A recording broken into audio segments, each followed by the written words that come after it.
Hi, I'm Emer and I won the Google Science Fair in 2014. And I'm wondering how synthetic biology can be used to aid the global food crisis, and in particular, food security.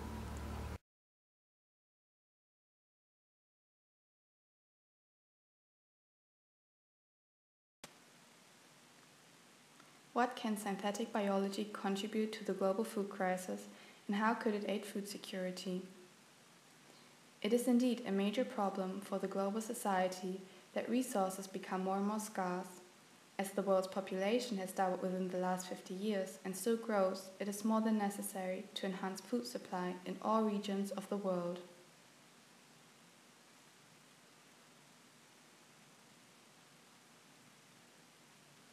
This increase results in a reduction of arable land per person, which makes up about 25% of a soccer field.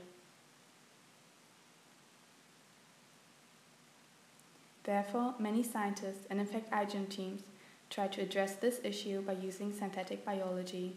In general, we're talking about two different approaches: enhancing food production and providing food security. For mastering the first problem, we would target essential metabolic pathways in plants. As an example, you could transfect plants with the new Rubisco under a stronger promoter, thereby enhancing the activity of Rubisco, an enzyme that is active in chloroplasts.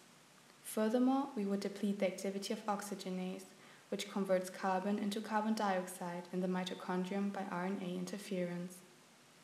This leads to a stronger incorporation of carbon in carbohydrates, that means starch or sugar, which is stored within the foods. Such approaches were described in papers by Veronica G. Moreno and colleagues.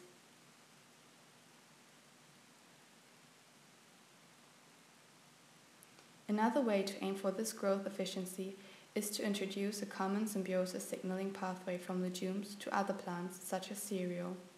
Through this modification, the plants are enabled to interact with rhizobium, which provides nitrogen sources and thereby raises the growth rate.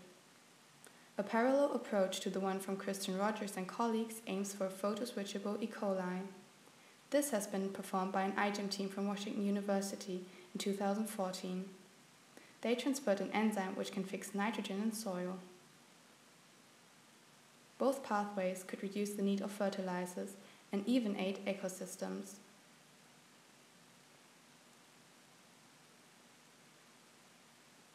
To inhibit the spread of genetically modified organisms and horizontal gene transfer, kill switches that induce cell death in case the organism escapes a controlled environment must be implemented.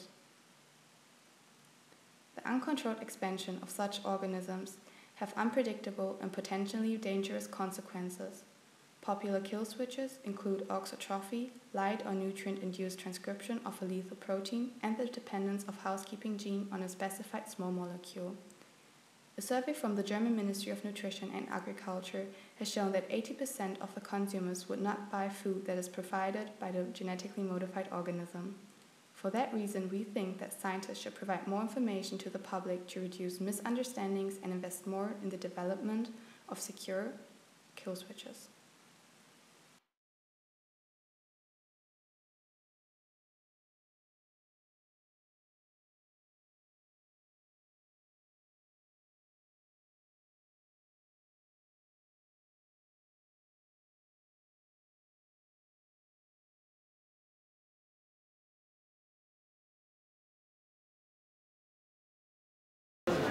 Mich würde es freuen, wenn mein Obst im Kühlschrank nicht so schnell schimmeln würde. Also Thema Max-IC in Stuttgart ist sehr pH-lastig und wir würden uns als Stuttgarter alle freuen, dass wir das irgendwie alle wieder hinbekommen und dass wir einfach mal wieder einen Badesee in Stuttgart haben, um uns nach unserer Arbeit zu erholen. In Heidelberg ist es ja so, dass man seine Fahrräder oft gar nicht in den Keller stellen kann oder unterstellen kann, dass sie deswegen vor der Tür stehen und es regnet hier ja leider mehr als nötig ist, finde ich. Und die Kette vom Fahrrad, die wird dann oft ziemlich schnell strapaziert und die rostet und die muss man dann pflegen mit Öl und das ist alles sehr aufwendig und nervig. Und es wäre doch schön, wenn das entwickelt werden könnte, dass man seine Kette gar nicht mehr selbst pflegen muss, dass sie sich sozusagen selbst erhält und selbst pflegt. Die Fahrradkette Ist gar kein komplexer Organismus und trotzdem total problematisch. Sie rostet, sie hängt, sie reißt, sie muss gespannt werden. Immer gibt es irgendwelche Probleme. Ich will doch einfach nur Fahrrad fahren.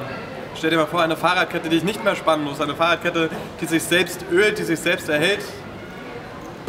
Also ich würde mir wünschen, dass im Bereich der medizinischen Forschung ein bisschen was passiert, weil meine Frau ist chronisch krank.